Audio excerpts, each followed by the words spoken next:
Every day, thousands of people walk through the marble halls of First National Bank in Philadelphia. Businessmen, young professionals, elderly couples. But there's one person nobody ever really sees, Arthur Morrison. For 40 years, he's cleaned these floors, emptied these trash cans, becoming as invisible as the furniture itself. At 73, he arrives every morning at 5 a.m., long before the bank opens.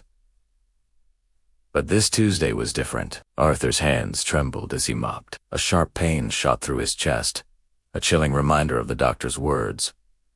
A life-threatening condition, a surgery he needed within 2 weeks. The cost was $5,000 he simply didn't have. With just over $200 to his name, Arthur watched the managers arrive. Men in expensive suits who never saw him.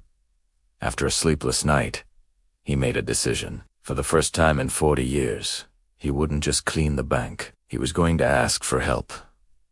At 9:15 a.m., Arthur Morrison, the bank's janitor for 40 years, did something unheard of. He put away his cart, walked to a teller window, and asked for a loan. Michael Chun, the young teller, listened patiently. Arthur needed $5,000 for a medical procedure. He had no collateral, except for one thing. With trembling hands, he presented a small velvet pouch. Inside was his father's tarnished World War II medal. Suddenly, a sharp voice cut in. It was the bank manager, Mr. Davies. "What's going on here? Morrison, you think you're entitled to bank services?"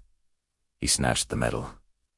"This is worthless junk. Now, get back to work."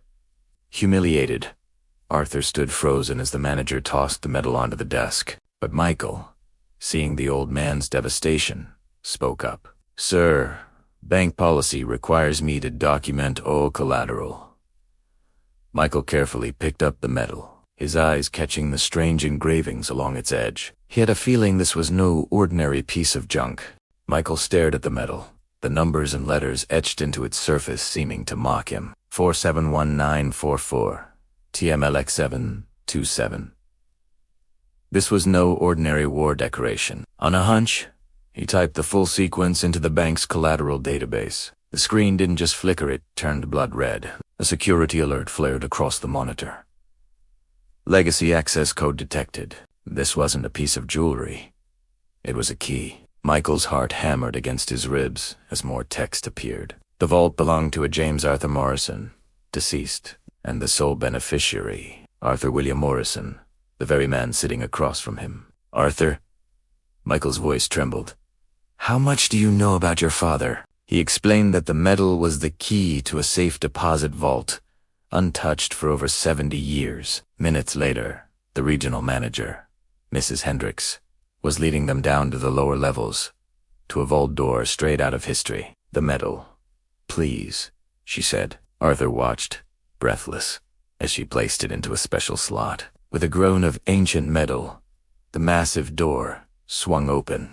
Inside the vault was a single steel box. The bank manager placed it on the table. "Mr. Morrison, this is yours to open." Arthur's hands shook as he lifted the lid. On top was an envelope with his name in his father's handwriting. He opened it. "My dearest Arthur," it began, "if you're reading this, I'm gone. I served my country in ways that required absolute secrecy.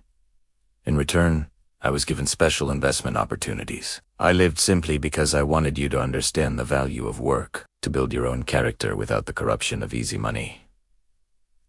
But now, my son, this is yours. Use it wisely."